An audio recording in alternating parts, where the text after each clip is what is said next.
100K and you're ready to move forward at that today. Yeah, absolutely. A lot of people, in my opinion, should not be wholesaling. And this goes back to just being a quality fucking person, doing quality business, guys. Just be a good person. Exactly.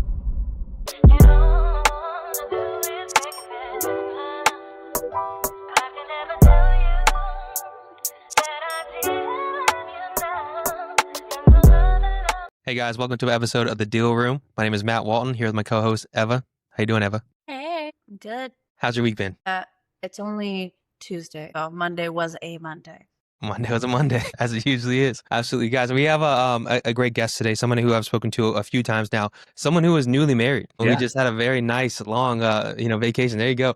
Nice, long honeymoon and vacation, an amazing looking wedding. I mean, it looked awesome from the pictures of it. How was that, William? Dude, super. We kept it very, very traditional. I moved to the States when I was 7, so fresh immigrant, single mom, and it's just me and my mother in the U.S. growing up in New York. And I gravitate towards, I always thought, it's like, how can I just maintain my culture as much as possible? So I'm glad that I found my wife. She's Chinese and her family's extreme. She was born in the States, but her family's very traditional in the sense of, like, for example, we're not allowed to have kids next year because the Chinese zodiac, we're both the year of the rat, and next year is the year of the horse, and apparently the horse and the rat don't get along. So we're not allowed to have a kid until a year from now, which is not a bad thing.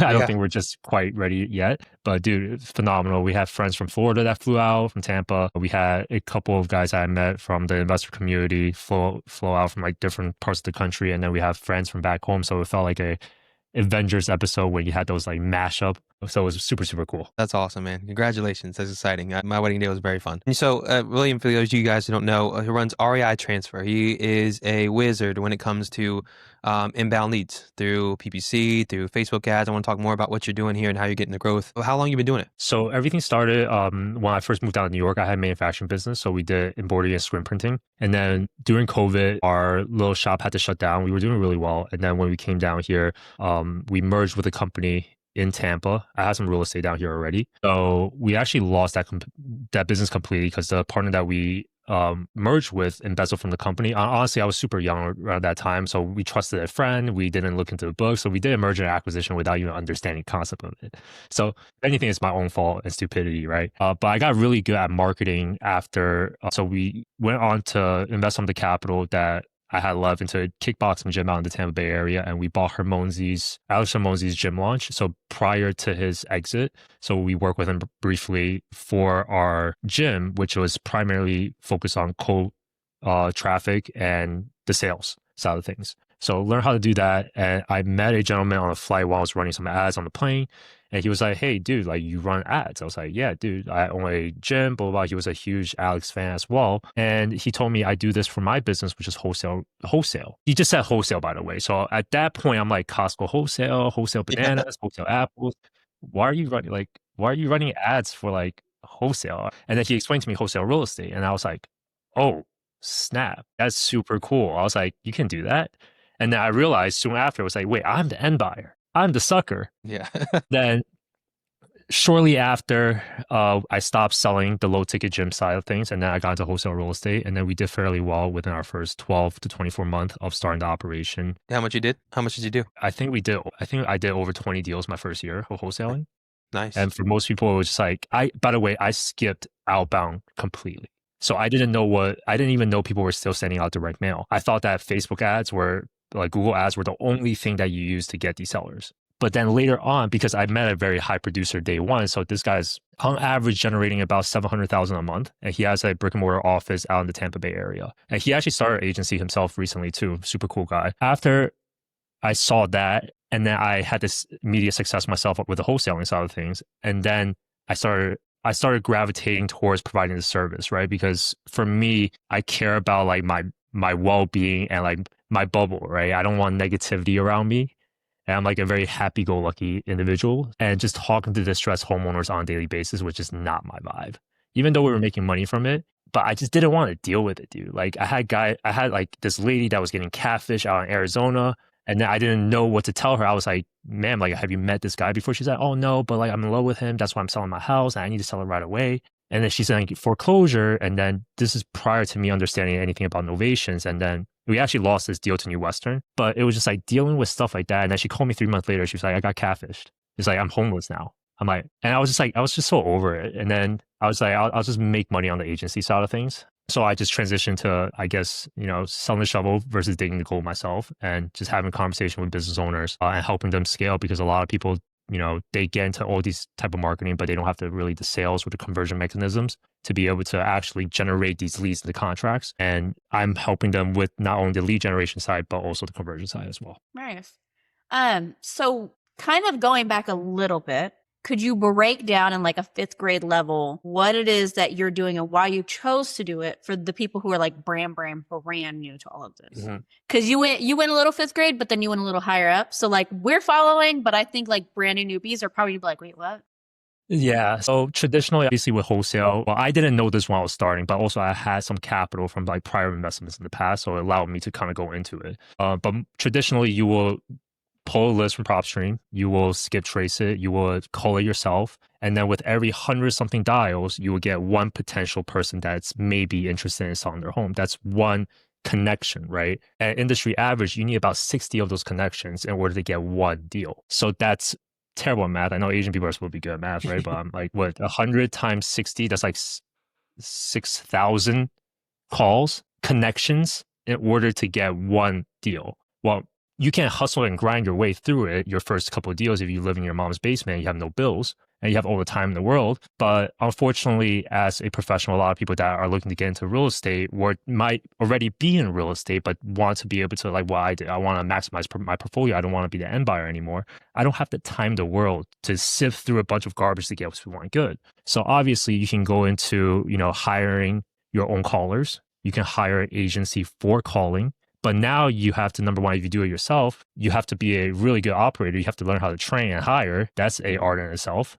Not a lot of people understand that. Now you have to set up the right systems to make sure that, okay, are they actually calling the leads, right? What if they don't call? Then, so beyond all the cold outreach side of things, with inbound, you just skip that whole step, right? From skip tracing, pulling lists, making sure your data is even good, hiring the callers, or managing your own team or hiring a call center, you just get the person raising their hand. So I always tell people, imagine like a timeline of a seller's journey from discovery of, hey, I might need to sell my house to the day they sell their house. Cold outbound is like this, but inbound is like towards the end. But obviously you could position yourself for the people that raise their hand, but they're also the most motivated. So typically when I look for car insurance, I'm going to call like 20 different people. I'm going to try to maximize my quote. I want to get the cheapest price. And with any educated person, they will also do so. So now the problem is, okay, we get these high intent leads. Like, how do we convert them? How do we make sure that they're making the decision to work with us? Whether that's retargeting ads to build like that familiarity bias to make sure they see our face over and over again, to, having the right systems for follow-up using like proper CRM and proper sales technique. Like that's kind of what we help people do. So we generate the leads and then we help them convert. Awesome. So there's obviously upsides and downsides of inbound leads. What me and Eva focus on is agent outreach. We're speaking to agents all day long. And the upside of agents is that when we're reaching out to them, it doesn't cost us really any money. Well, we could do it for free. We have our CRMs that we use now to increase what we're doing and help the follow up and everything work. And with Eva's, especially with Whole Tech, a lot of AI that does a lot of the grunt work for you to get the leads coming in where you need to go. But for us on the agent side, you can really spin up a market and have somebody going in or yourself going and just hitting the phones and calling agents to build up your pipeline of leads. It takes a little bit longer, I think, in general, to really build a good amount of follow up. You can get a lead in a day if you really wanted to, if you got super lucky. But for the most part, it takes a while to build. For outbound calls, you have to skip trace, which costs a little money to skip trace and put that in there.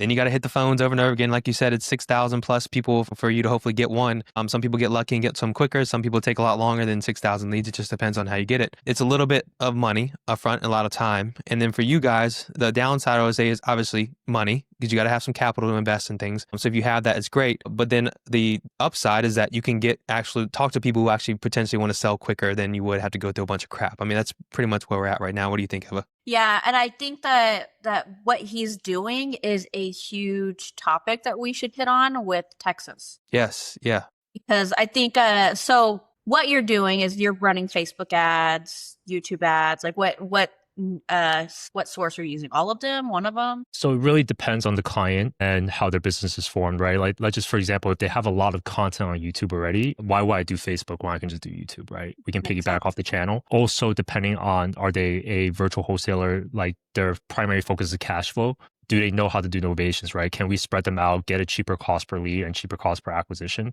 Sorry, I'll dumb it down a little bit. I know I'm using No, you're good. Yeah, I think we dumbed it down enough, but Yeah. you know, I Yeah, think new wholesalers, get with it. Hurry up.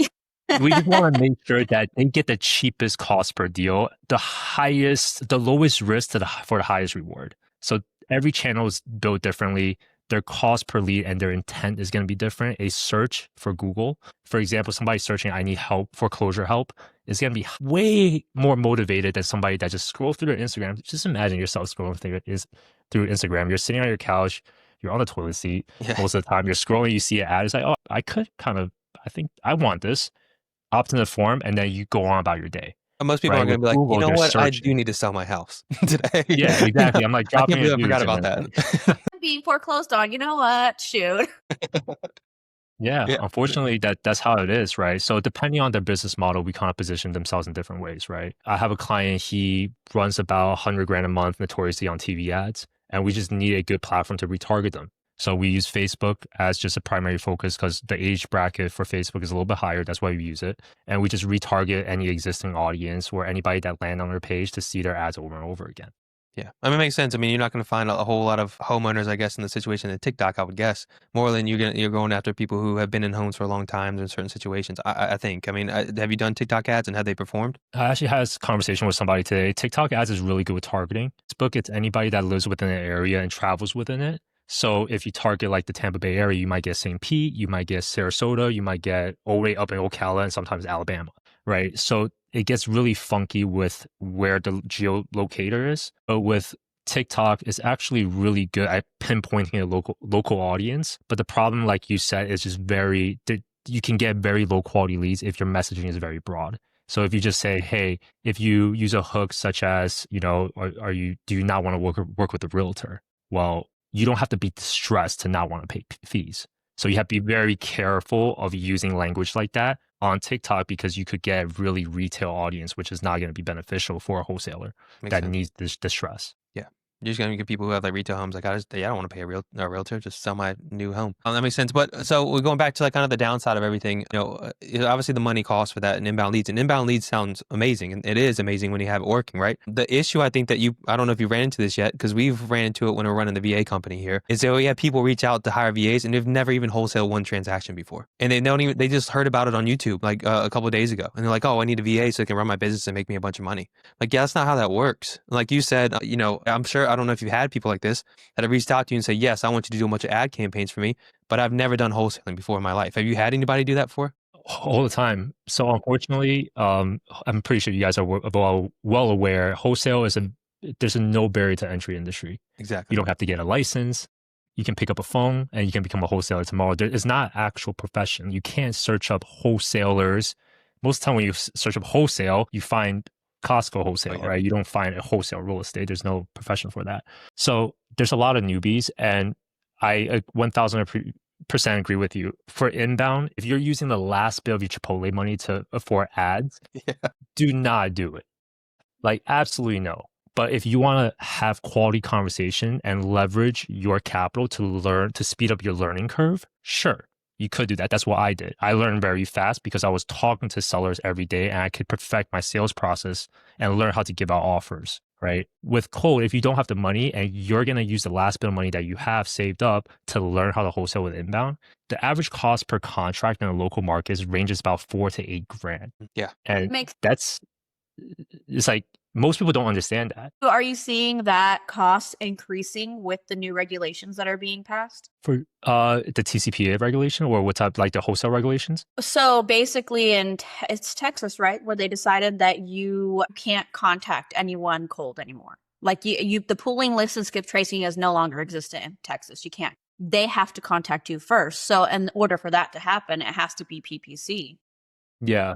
Which means that obviously the strongest are going to survive in Texas, the people who can afford that $4,000 to $8,000 a month. So a lot of those newbie wholesalers are going to move somewhere else or quit all in general. and then these bigger players are going to play. But with these bigger players coming in, do you see that price increasing more in the Texas area? Or you think it's going to lower? Like, what do you think is going to happen in Texas? It's increasing every year. Yeah. It's going to keep increasing until there's a bubble, it pops, and then everything stops, and then everybody's going to shift to a different channel, because at one point it's not going to make sense to run marketing on a specific channel. For example, PPC is getting to that point where it sometimes just doesn't make sense. For example, if you're targeting St. Louis and your average assignment fee is $12,000 and your average cost of acquisition is $4,000 to $6,000, you're making a 2 to 3x return on your money after payroll, after your living expenses. Like, what do you have? So you're spending all this money to make what?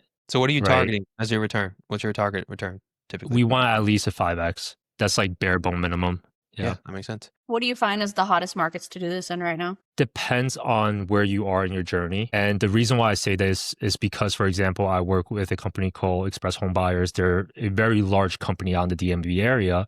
Their cost per lead is significantly cheaper than if a brand new person were to come into the DMV area and run ads. So just think about the branding and the omni-channel presence, right? Omni-channel just simply means multi. So if they're running $100,000 a month on TV ads, you're seeing this person on TV. Tomorrow you drive by their billboard and you see his face. Next day you get a mail and then you see my Instagram ad. You're just going to opt right in. You already saw multiple touch points, and then the Facebook or the TikTok or the YouTube ads is the one that convert. Right? But let's just say if it's a brand new wholesaler, your existence is, you are non-existent to the public. So this person have to see your ad multiple times in order for them to opt in. So your cost per lead is significantly higher than the big guys out there in a local market. So it's unfair, but it's just the truth. I love that. Puts it into perspective. Everything that you're saying really puts into perspective for these little guys who are coming in. Like you said a little bit earlier, they come in, like there's no barrier to becoming a wholesaler. You just get in, you just make a call tomorrow, you're a wholesaler. With what you're saying, puts it more into perspective of like, yes, you can do that, call someone tomorrow, you're a wholesaler. But when you really want to be one of the big dogs, there's a whole lot more to this game than just cold calling a bunch of random sellers. And you explaining this the way you are makes that way more understanding on a level where like, guys, this is a business. Mm-hmm. And there are different aspects to this where you do invest a certain amount of money to be these big guys. So like you're saying here, you're running pay-per-click ads. But not only are these people doing pay-per-click ads, they've got TV ads, they've got billboards, like they are building this recognition of a brand. Yeah, that makes sense. And then like you said, it takes somebody who's just coming in new, has never been seen before, like multiple times is showing up on their Facebook feed for somebody to actually reach out to them. But then, yes, it's recognition to where you can easily say like, oh, I've seen this guy on TV so many times. I've seen this person on the billboard. So as soon as that ad pops up the first time, it's like, you know what? I'm in trouble now. This person, I recognize him. Let's just go ahead and reach out to him quickly. That makes sense. You know, I didn't think about the fact that how being shown up everywhere can get you leads where other people would have to struggle to fight for. So that makes sense. Yeah. And if you think about it, every marketing channel works. And I am at fault of promoting ads online, saying my channel of marketing is the best. But the thing is that people have to be well aware, like we're marketers. I'm going to make you click on my ad if you like it or not. Right. But you have to also understand what people are pitching you on these calls. Does it make sense? Because every marketing channel works. If you can't get cold calling to work, you're not going to get anything else to work. If you can't get Facebook to work, you can't get Google to work. Right. I always tell people my leads are not blessed by no one. I don't care if it's Jesus. I don't care if it's Buddha. I don't care if it's by your grandmother. Right. But if you don't have a proper sales process and you don't know how to convert cold traffic, you're never going to make money in this space. So I think sales training alongside of what we offer is a very big thing, because we do 3 times a week training with our clients just to do call audits, making sure they have the right exit strategies in the toolbox. And these are all things that can help them succeed. But it's the bell curve. There's going to be 20% of the people that is going to fail no matter what. Even if you close the deal for them, they somehow still F it up. Right. And then there's 20% of the people that's going to succeed with you or without you. They're going to look at your funnel and they're going to copy it, and they have all the time in the world and they know how to do it, and they're going to just do it. We're going to help the 60% get to the right. And that's why I tell people. Yeah, that's interesting to talk about, because I think that's something that people don't think about when they run ads, especially any type of ads in general, is do I have a process in place to handle the ads or to handle the leads that come from the ads? Because a lot of people think, all right, we'll put ads, people come in, I'm going to close deals, I'm good to go. But you have to have a good follow-up process, a good way to take in the leads, a good way to continue to make or nurture those leads and bring them into close, because not everyone's going to close right away, and most of them probably won't. But you have to continue to make sure you do that nurturing and that outreach and that building up over and over again, and be able to get to the leads fast too. I think is probably really important, no matter what time they put in the day. So give us an example of a system that works for people who are going to run ads that continues to get the best outcome. I would say just keep it as simple as possible. You have an immediate opt-in text, depending on the channel that you have working. So let's just say if you're targeting Instagram, you might not want to do a bridge call right away. A bridge call is just simply an automatic connection, right? You want a text message because let's just say if I'm hanging out on my couch, do I really want to receive a phone call from somebody right away after I opt in? Yeah. Like my anxiety might shoot up. I wasn't ready for this. He's like, I'm in the middle of watching K-pop Demon Hunters. I can't pause this, you know? Yeah, exactly. You might be hanging out with your family, right? So we typically have an opt-in text. It's like, hey, Matt, this is William from XYZ Homebuyers. Saw you opted in for a offer on your. I typically don't use the word offer because it gets blacklisted. So we use I saw that you're looking for a quote for your property at 123 Main Street. If this is a correct number, please reply Y. If they reply Y, we typically use a chatbot AI. You can use CloseBot. You can use PointWise. You can use a bunch of other systems out there. Eva system. To have the conversation with them and then book an appointment for you for the next day, or at least warm the conversation up. If you see that they're messaging the chat box multiple times, have a conditional logic within the chat of like, hey, are you free right now for a quick 5-minute conversation, right? And then bridge yourself then, right? Warm them up a little bit.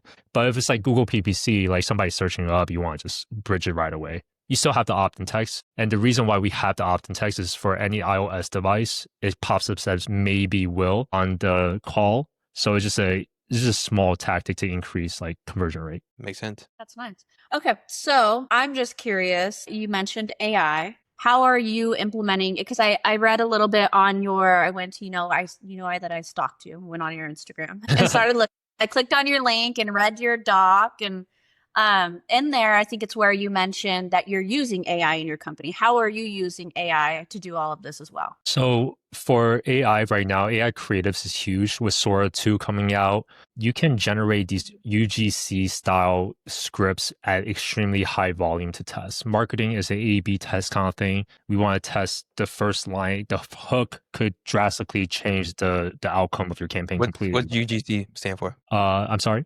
What's UGC stand for? I don't know if you knew that. UGC, user generated content. Yeah.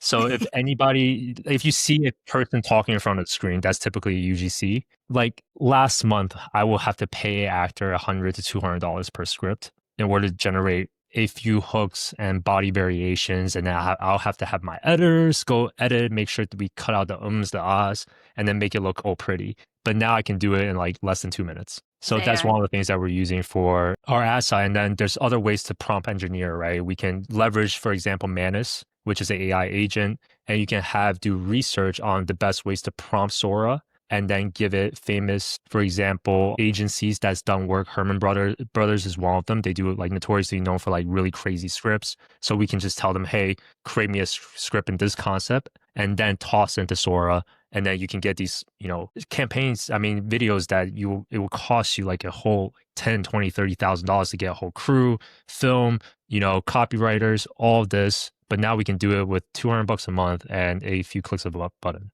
So that's number one, what we're using. Number two is obviously, the AI speed to lead. That's really helped. So now we don't have to hire the VAs as much on the initial part of the conversation. And I've seen some crazy voice agents come out recently. We haven't implemented that yet, but that's something that I definitely want to dive into in the next couple weeks. I'm hoping we're releasing one by December 1st. Dude, let me know, man. Yeah, that's a goal. That's next. It's probably tomorrow-ish. I'll be testing it in my funnel. I'll be have to skip trace a bunch of sellers, and I'm gonna have it just call them.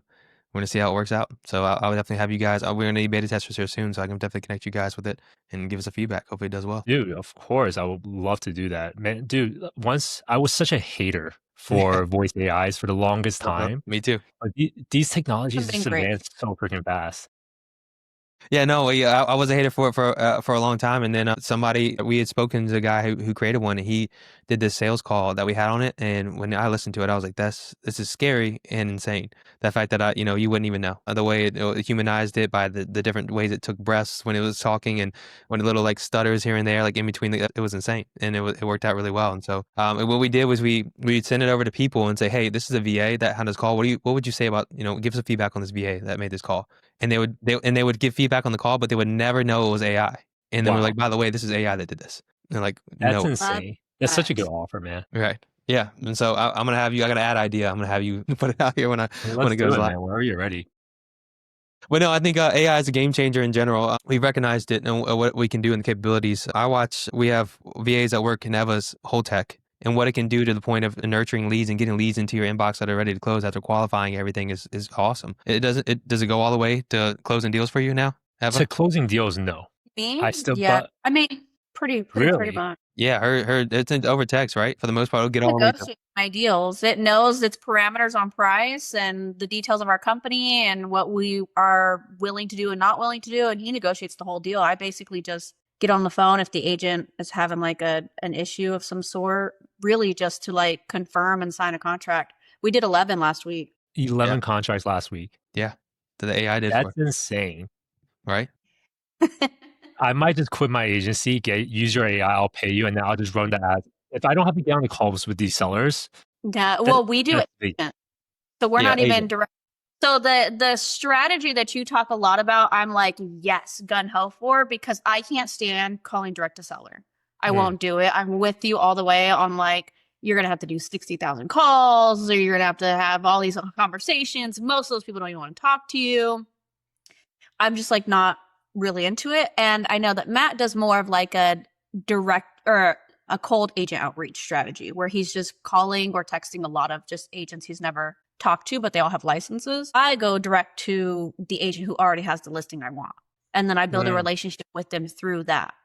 So we did a challenge last week that we started on my TikTok, and we did a whole new whole tech account, and we sent out 320 offers. And in that 320 offers, we got 11 contracts back, and the AI negotiated all those deals. It's all documented. I have it all recorded, but it's insane. Amazing. Are you doing it with voice or are you doing it with chat, like email and text? SMS. Yeah. So it's real AI. It's not like chat bots. A lot of the chat bots are if this, then that kind of scenarios. This one, he knows our rules. He has a knowledge base. He understands our rules. He understands our math. He understands that we have on this property, this parameter per this parameter for each property. He can see that in each file. And then he reads the conversation for context to go back and refer. So he'll sit there and negotiate the whole deal. He'll also move the files around. If it's in negotiating, if they're negotiating, he'll put it in negotiating. If it's rejected, he'll start a rejected follow-up sequence and then just keep it going. And something that Matt and I talked about on our last episode was that it takes, that 3 to 7, which I'm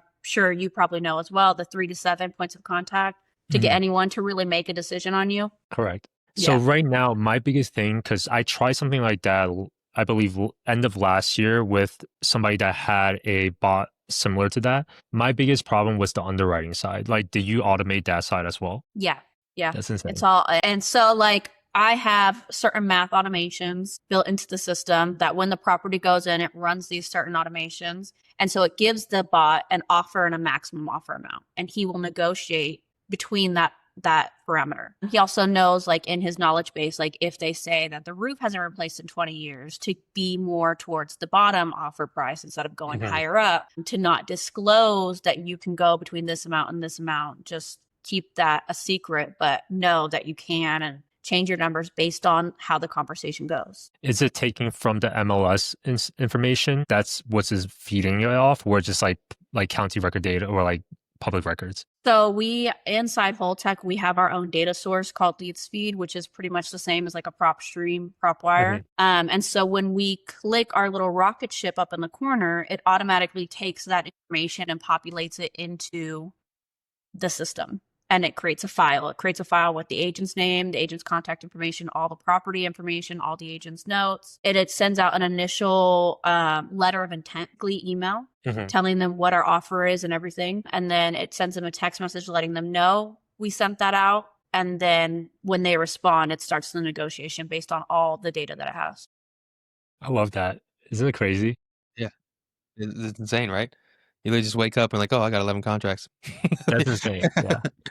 That's awesome. They call me so I can see your LLC documents. I'm like, yeah, sure, no problem. I tell them no. When they say that to me, I'm like, no. I'm like, title company has all the information. Just call it title company. I'm hidden by Wyoming, so it's really hard to figure out if I'm actually are. the signer of my company or not. So I end up sending it to. Okay, that makes sense. But I just tell them like, you can go and contact the title company. I'm not sending you my documents. They're not that important. I tell them that too, and they always just like, I tried to talk to them, and then I call title, and title's like, they never called us, and I'm like, Yeah. okay. Dealing with agents. There's, I guess, hit and miss on both agents and sellers. But yes, as far as doing direct to seller, I'm not a fan of doing outbound calls like that. I have never wanted to call sellers and talk to them and get cussed out most of the time or deal with the crap. If the AI agent does it for me, great. That, then I just have to close it. But if we've talked about it, me and my wife just had a business meeting today about it, just about how we're going to expand until next year, and our goal is what we have. And one of the goals is to take the markets that we're in for agent outreach, because we love to start them with agent outreach and agents because it's free. It's no barrier to entry. Just jump in there. It costs a little bit for the CRM now and all the text messages we do, but for the most part, you just pop in there, get the list, and get rolling. And you build up a good pipeline of things coming in consistently that doesn't cost you a lot of money. And then we want to take those markets and now expand the markets and get more deals within those markets. And the way to do that is some form of direct to seller. And we're like, absolutely not. I'm not going to have people that are going to call, or I'm not going to sit there and just call myself. So inbound lead is a strategy that we're looking into from there. But I want to stress to anybody new on this. And like you said, William, is, learn how to make money in wholesaling, and then reinvest that money into getting more deals on it. A lot of people like to just go and start to spend money. I've talked to too many people. There's one guy I talked to who joined a mentorship, paid like 20 grand for a mentorship, has already dropped 10 grand on a bunch of other stuff they told him to do, and has nothing to show for it. You're 30 grand in and you have not even done a single deal or anything to show for it. And then he was reaching out to me looking for VAs because this mentor told him now to go buy VAs. I'm like, no, But that's done a deal? He hasn't done a deal. And they keep telling him, and I told him, I was like, you need to stop right now. I told him, I was like, I'm not giving you a VA. You don't need a VA.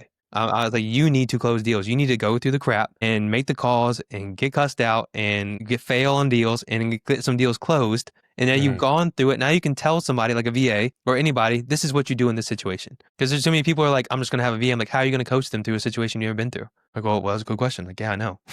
These are all like great next steps to take, is getting VAs, merging into pay-per-click. But these are like after you've had some success. Yes. This is where you pivot to. Like, of course, you can't do you could do agent outreach forever, but you're not going to grow very big with that. You're probably going to get 5 to 8 deals consistently every month if you're really good at what you do. Yeah. But if you want to get past that, if you want to get past that, you have to get VAs. You have to start doing other methods like pay-per-click. But that's not what you start with. Yeah. Unless you have a fat bankroll and you're trying to figure out fast, right? I'm not saying that I had crazy, but if you have like 30, 40 grand just laying on the side and you're looking to just figure it out, like, be serious about it. Don't just think that you're just gonna throw the money at it and then you're gonna be rich after that. A lot of people like to think that. Yeah. Just throw the money at it. If you have a sales background, I say you can do it. Yeah. If you have like a proven sales background, it doesn't matter what industry it is. If you are an insurance person getting into wholesale and you have like years of understanding how to build rapport and like objection handling, and if you don't even know what those terms are, you're probably not ready. Yeah. So Absolutely. Yeah. So when you're going and you're bringing people in here, what's your process on getting them started? I mean, I know you like to sit down and learn more about people's business. It sounds like, especially because you want to figure out what they're currently doing, if they're doing any type of marketing, where they can get the best results. Say me or Eva was sat down with you right now. Well, what's the process of you learning how to now put the money into what channel to get the best results? Well, we had a conversation, I believe last year, right, Matt? And I think I told you how you're not going to be happy. Yeah. It's like, it's up to you if you want to do it or not. Yeah. But compared to direct agent, like, I was only in one market at the time. What happened? I was only in one market at a time, in a smaller market. Now I'm expanded, but yeah, that's why you told me. I was like, you're not going to be happy. I told you, you have to be able to stomach the idea of like, okay, I'm going to have to drastically pay a lot to get a deal versus agent outreach. That's number one, right?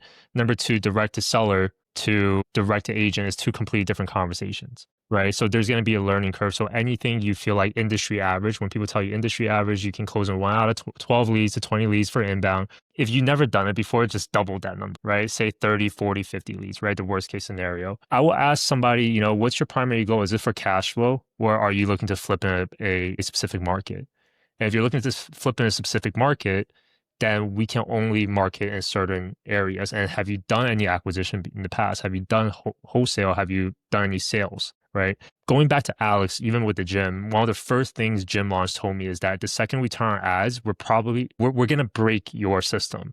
We're going to break your business. And I didn't understand what that really meant until I got into it, because we were getting leads on top of leads on top of leads, but we weren't converting anything compared to organic or word of mouth. Right. So now it's a completely different sales process of understanding how to convert cold traffic, somebody that sort of have the intention to working with you, where they're interested in your product, but they have no idea who you are. They don't know you, like you, trust you. And it's like, how can you build that in a very short amount of time and get them to sell their home to you? Right. It's probably one of the biggest life decisions that somebody's ever going to make. That's what I say. Yeah. So if you don't have that proper training or the guidance, no matter how many leads you get, I go back to it. And I'm a very Debbie Downer on my sales calls. I think that's why people choose to work with me, because I'm like, this is your worst case scenario, guys. I'm not going to tell you how much money you're going to make. This is how much you can lose. Like, can you risk to stomach that? Or are you going to take, food off your family's plate because you invested in this? Because if it is going to happen, here are 10 other ways to do it for cheaper, but I'm going to tell you, you're going to put in sweat equity, right? For newer guys that just care about cash flow, I just tell them go wide. The goal is just to have as many conversations as possible, lower your cost per lead. Instead of paying 100, pay 15, 20, have 5 times the amount of opportunities so you can fail 5 times faster, because more than likely your first 3, 4, 5 contract, they're going to be terribly priced. The exit strategy might be completely just like you're only tossing out cash offers and you're not really understanding the whole process of getting A to Z. But at least you're failing so much faster, where instead of spending, 5 times the amount of money to have that same learning curve, you can just shorten the amount of time. And right now, a lot of the guys that are sub $3,000 a month in ad spend, they're all just doing a semi-nationwide model, doing novations. This is my happiest clients. They don't complain. They still make on average 8 to 12x return on their money. But local guys that are brand new, they're absolutely getting ripped. Like, they're getting crushed. So, have I ever done novations? No, we do a lot of assignments, a lot of double closes. That's pretty much it. Or I'm picking it up. And then either if I pick it up, it's going to be in Jackson, Mississippi, and I'm going to do a Section 8. Nice. Well, help me understand novations. I know the basics of it, I guess, is where you have an agent that will list the property for you, and you agree with the seller on a certain amount of money they'll get, and then anything above that you'll bring in. Is that how that works? So, I mean, what does a negotiation style look like? What does a conversation look like when you do a novation? So let me explain the novation a little bit more first for people to understand. The reason why we do a novation on a nationwide model is because typically the bottleneck of doing virtual in a market that you don't understand is because you can't go and see it. You don't understand the market. You don't know anything. So typically you price things really wrong and you have no boots on the ground. So what happens is usually you get daisy chained by somebody you met on Facebook, or you lose rapport with the seller because you never met them and shake their hand. There's nobody to actually meet face to face. So you just seem like a scam. And that's why majority of these contracts fall out. The beauty of innovation is, number one, you can get local boots on the ground. I prefer to do realtor listings. I want to partner with local agents that are top performers and build our relationship with them versus flat fee listing it, because I want to leverage this person's network, their understanding of the area, and I'm happy to pay them with the 1.5%, 2 to 3%. Right? We price it within our novation and our price. And the second thing for these semi-rural markets is that there's not a lot of cash activity. So one of the tactics that I teach the wholesalers that I work with, if you're doing semi-nationwide, put that address and that city in investor list buyer mode. It's free.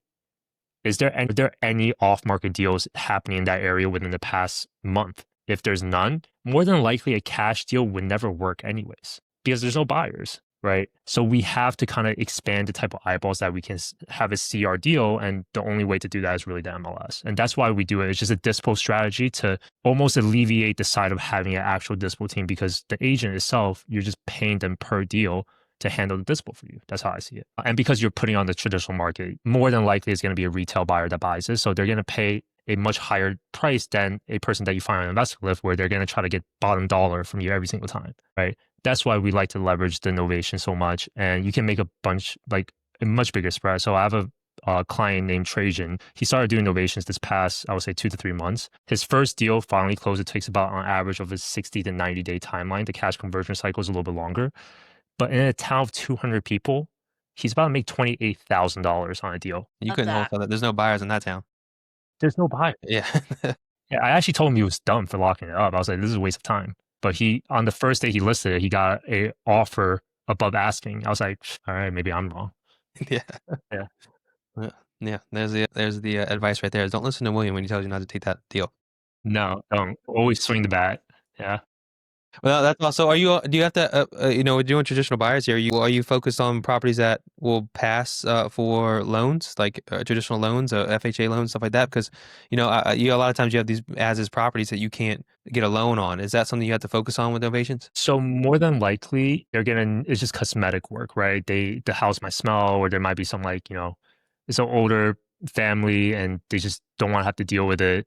You want something that's as is, like you can still like somebody that can get approved for maybe like a conventional loan or a FHA loan can still come in and kind of make this their dream home by fixing it up because they're priced out of the current market, right? You don't want complete fixer uppers. Those are going to be very hard to move. You want something that's just sort of appealing to people, and there's going to be a buyer pool. How I say is like as long as we make money on the purchase of the deal, not when we sell it. So you have to lock it at a good price. If you're overpriced and you're setting it at the after repair value when your home is obviously it needs a lot of TLC, it just doesn't really make sense, right? But that's also going to the underwriting side of things. So what are some? I want to get into the biggest mistakes you see people make. Overextending, I would say, blaming the marketing. Not saying that because I'm the marketer, right? It's all Blaming your the fault. Well, yeah. Yeah, I would say like just taking self accountability. I think that's number one. Not running your business like a business. You don't understand how much budget you have for your business on a quarterly basis. That's a huge problem because I have so many people that start off great, but after 3 months they stop working with me, even though they made a significant amount of money because they blew it all. Yep. Right? They bought Louis Vuitton and went clubbing instead of reinvesting back in their business and building the infrastructures for your business. Right? Right? It's like you're driving around in a Mercedes, but bro, like you can't reinvest and get yourself some employees, right? It doesn't really make sense.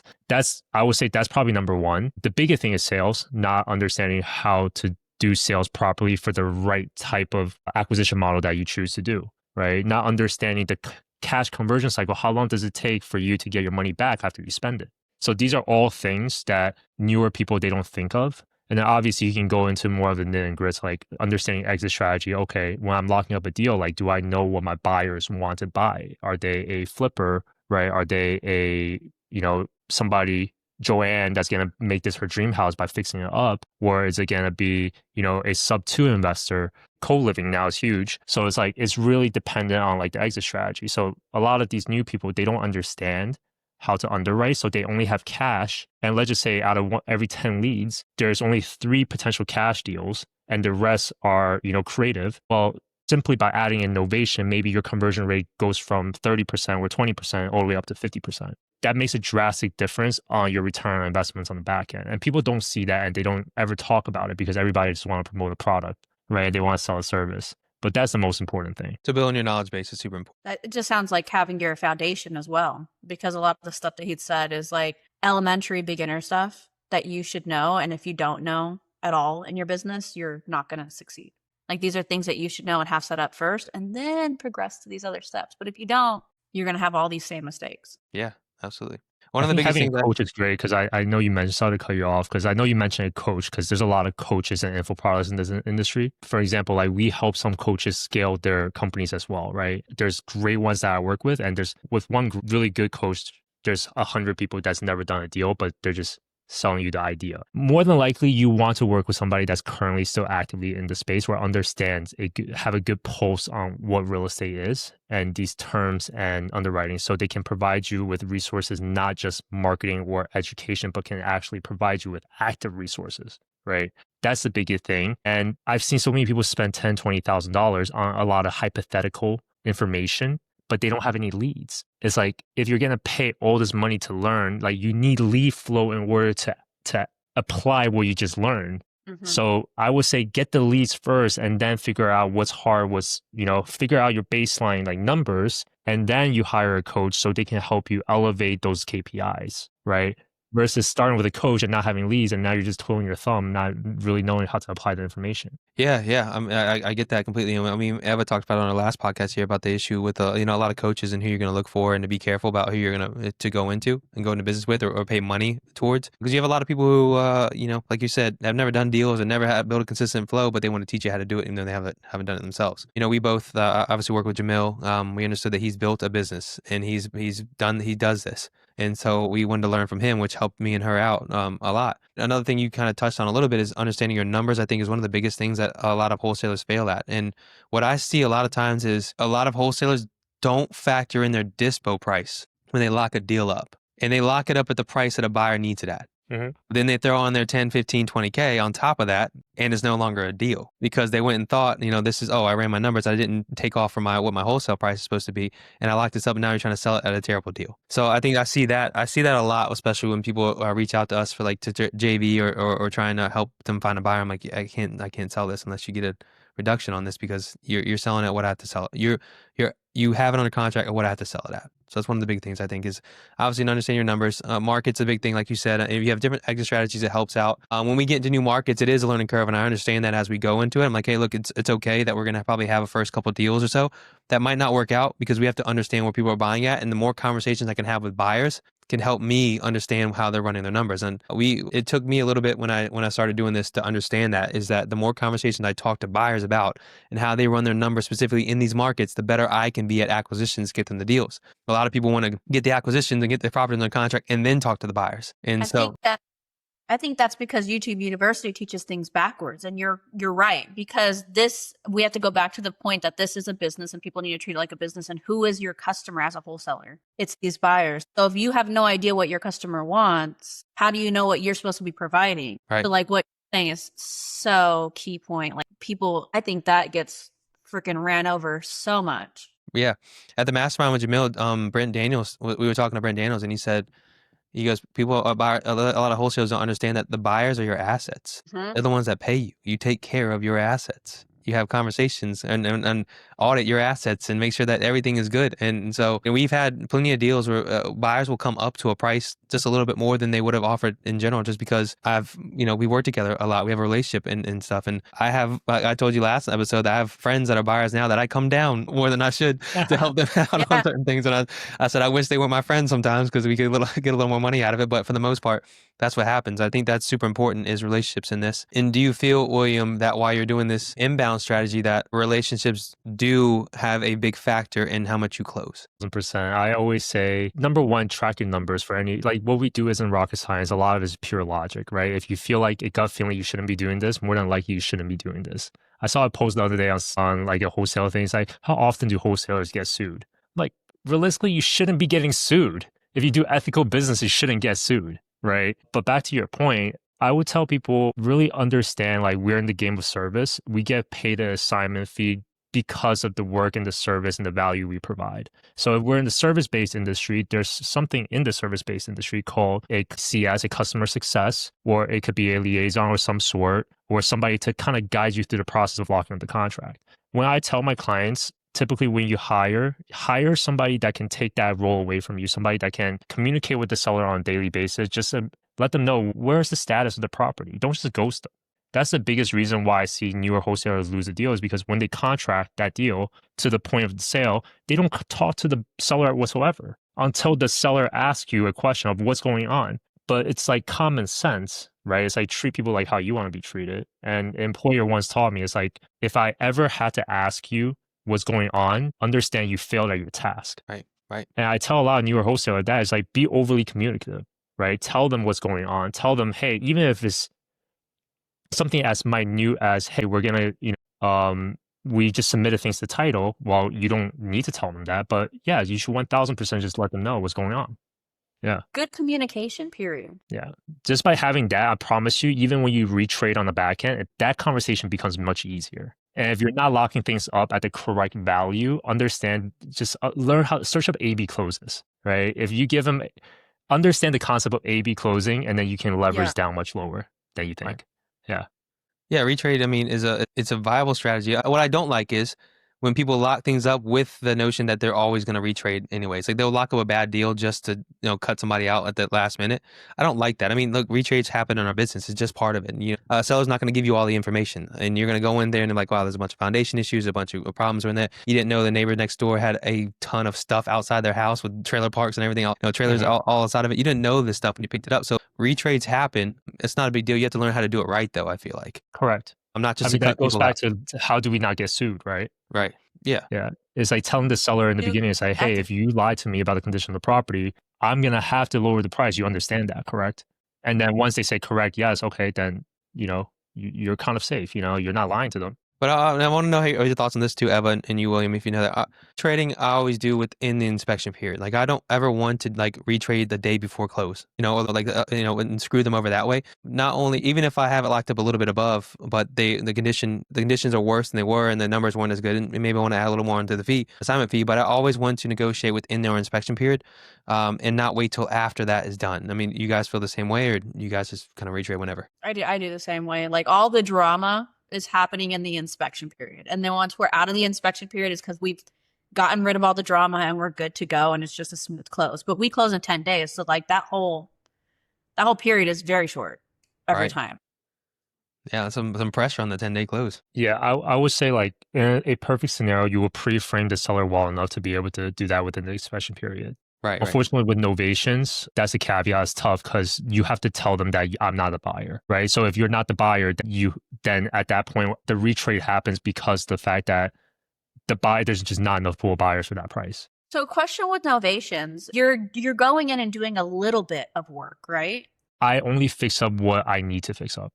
For example, once the inspection report comes back saying, hey, in order to approve the loan, we need X, Y, and Z fixed up. At that point, we will come in with the money. So do you ever run into a situation where you're past the inspection period, you're fixing something up and you're like, this is a little bit worse than expected? Well, I'm not the buyer anyway, so there's no inspection period for me. But are you doing any fixing up where you're fixing up something? Like, how fix up are you doing? Just like paint and carpet, or not even that? I make sure once the realtor, that's why we partner with the realtor too. So the realtor will actually tell us, hey, I know what you guys are doing. In order to get this thing moved as current condition, we need X, Y, and Z done. And typically when we get that done, depending on how well you know your pitch with the seller, typically we tell the seller, we're going to pre-fund the money to help you, but we're going to take that back at the day of closing. So we just have an addendum in price every single time and we get it notarized. That's a risk on it though, right? Just in case that deal doesn't work out. You could have put some money into it. Yeah. Okay. How much have you lost when doing that, if you don't mind me asking? Dude, we have a deal that we were supposed to make at least 30, 40 grand in London, Kentucky. Last year. It was a mobile home. We fixed the foundation for the house.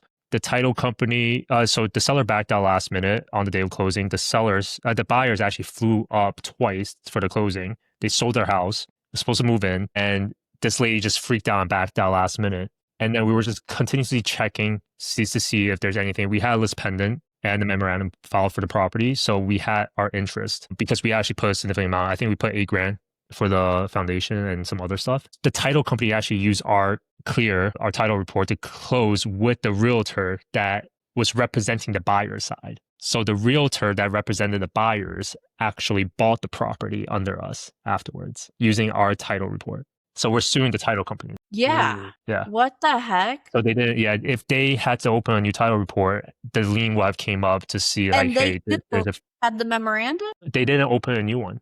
They didn't pull a new title report. They used ours. So yeah, the old title report didn't have y'all's memorandum or list minutes on it. So, oh my gosh. Yeah. Wow. So that was probably the worst one. We're still dealing with the lawsuit. We retained probably all the lawyers in the area just because we know it's an easy win. And then they're probably just going to pay out of insurance. That just goes back to doing good business. Yeah. On the seller side, that was pretty unethical. I think that real estate agent needs to lose their license. We're going after his license. We already contacted his brokerage, and then we're suing the title company as well. Yeah, crazy. But that's probably the worst that's happened. Most of the novations are pretty chill. We had some crazy ones where we found the lady, she does meth all the time. So we saw her meth, we found every single time she disappears from picking up our calls, typically we know she's methed out for 3 days at a time. But she did it 2 days before the day of the closing because she was completely broke in this really crazy ranch in Kaufman, Texas. This is the first time I ever did a deal there. It's right outside Dallas, by the way. I didn't even know until recently. We have everything good to go. We gave her advance to basically buy her pizza, buy her dog food, but she likes to use the excess money to buy her some meth. So the day for closing, she disappeared, and we're like, we can't wait another 3 days. We cannot. So we had to call the sheriff to bring her to the hospital just so we can monitor her for the closing. That was probably the craziest one that we dealt. See, this is the part that wholesalers don't know, that no one is like telling them, that this is what I mean by we're firefighters. We're like always putting out all these freaking fires and solving all these problems that are just like problems that other people don't want to deal with, and that's why we get paid to deal with these problems. Yeah, there's a lot of crap. I mean, even though we're not necessarily transaction coordinators, but we have to be a lot of times just to get it to the end. And a lot of times our buyers would just let it go if you didn't push it, and the sellers and everybody would just be like, whatever, never Yeah, happened. But you have to be that person that drags people along. Like, all right, we got to get this thing done, get it keeps it all closed. food. You're just like holding it all together. Right. And you have to take risks sometimes too. Like people Yeah. don't understand newer wholesalers. Like you have to put skin in the game sometimes. Like we did a deal in Memphis earlier this year. I know I stopped wholesaling, but like we helped some of our clients that are really struggling just to kind of close a couple of deals in a very short timeline to be able to prove that the system works, right? So we did a deal in Memphis. It was one of my clients' leads, and we had to cough up $2,000 because she was selling her house to get her son to play for this like Tiki Bowl in Hawaii for football. He's in like middle school or high school, and then like growing up with a single mom, I was like, fuck, Yeah. like I'm gonna just bet it on black. But that money technically is not protected. If she were to ever just default, sure, I can place a memo on the property. But at the same time, like we all know, like that's just, you don't know what's going to really happen with that. Right. Yeah. But we closed on the property. She thanked us, and like she was like invited me and my partners out to Hawaii with her. And I was like, this is a sweet moment, right? And then she was like, yeah, make sure that we get your money back. And then they were like, oh, can you teach me how you're doing this, right? Because she knew we wholesale the property. Yeah, and then she wanted to learn how to do it. So it was like a really cool moment too, right? But we had to front out $2,000 that we could honestly, like she didn't have to give it back. But it was a risk worth taking. You felt the connection. You felt like she was good for it. I mean, we can only tell so much, but yeah, you know, there's a lot of good actors. Yeah, and like sometimes in this business, you just help people out, and you do it because one, it's the right thing to do, but two, like it'll come back to you eventually. I've done, I don't know how many deals I've done now where I made $0 off of it, but I got it done for the sellers and the agents and the buyers and everybody else. We just actually did one with another sub-2 student named Thomas. The foundation was way bad, and we had already retraded once because the foundation was bad, but then we found out it was even worse than we thought. And so my options were to go back and attack the seller again, which I knew that situation and where they were at, or the guy Thomas was exactly at the number we had it at. And I was like, here you go, Thomas, it's all you. Get it closed and then help us. You just have to do that sometimes. Yeah, sometimes. But like there's been deals where people are like, oh, you've got the buyer or whatever. They try to daisy chain you in, and you're just like, there's no room here to be daisy chaining us all in. Like, here you go. This is a people's game, right? Like in the end of the day, there's a lot of very good and bad actors in this space. I've learned to just trust my gut with wholesalers, with agents, obviously protect yourself. For newer wholesalers, like I use an NDA when I show properties, right? I make buyers sign an NDA, so you can't just go around me. But obviously I'm like trusting you, but protecting myself in the best possible way. Yeah. Yeah. We don't do that. I don't know how well can an NDA hold up in general for the most part. I don't know. Maybe you could, but you really have to want to go after it. You'd have to want it, but I feel like it kind of subconsciously makes them feel like they have to do the right thing. Right. It's just the framing, right? It's like I have a baby face, so it's like, oh, this guy, I could take advantage of him, right? So like we make sure that we have these processes. Also, it's just like a leverage or frame, like pre-framing the close up with the seller, we're pre-framing something with the buyers, like making sure that like, hey, we do have processes, and like I hope that you don't go behind us, because if we make you sign this, you best believe I'm gonna pursue something. But most of the time I don't. If it's not worth it. It just makes you seem more legit too. Like people make you a little bit more serious. Yeah. Yeah, I thought about that too, and we've gone over how to do that. It hasn't happened to us besides maybe once or so, and I just told my people, my dispo team, and who we're at, I'm like, look, unfortunately they decided to do that. It says a lot more about them than it does about us, and we just know that hey, they're off our list. We won't talk to them again and do any more deals, and if anybody asks about them, we'll tell them the truth about it. So you'll damage relationship even further than that, whether you think that you got away with it or not, but. That's a smart idea to kind of put in place, especially as we grow into new markets and we do more stuff outside of it. We don't know these people. The people in Hampton Roads that I work with that I know, they wouldn't do that. It's kind of a smaller community, so makes sense. You have to trust in the community, so it's a little bit different. Yeah, with the virtual side, it can Wild West, but a lot of these like platforms like Investor Boots, having just Home Jab, like having these platforms really help. So now we don't have to go make 10 posts on Facebook to find somebody that we sort of don't trust to take pictures of the property with the iPhone 12. Yeah. Now we can get professional photos taken in like less than 6 hours for $120. Nice. Okay. Yeah. I'll start using those when we go outside of it. So we're above an hour here. Eva, do you have any questions for him before we roll out? Wrap it up. No, I think I picked a lot of your brain. I think I love the information we got, and it has me turning my wheels because I Love am it. just kind of like a one-trick pony. I've been a one-trick pony for like 5 years. Like something we were talking about a little bit earlier is like you can either put the money in and learn quick or take the time. And I've been in this game for 5 years now. I've taken the time to learn everything. Yeah. Pretty good at what I do with the time that I spent, but it is very much like a one-trick pony. I do a lot of cash. I do a lot of some creative, but if I do any creative, it's going to be like a lot of subject to or seller finance. Like that's my little wheelhouse. And then of course I have AI negotiating all that.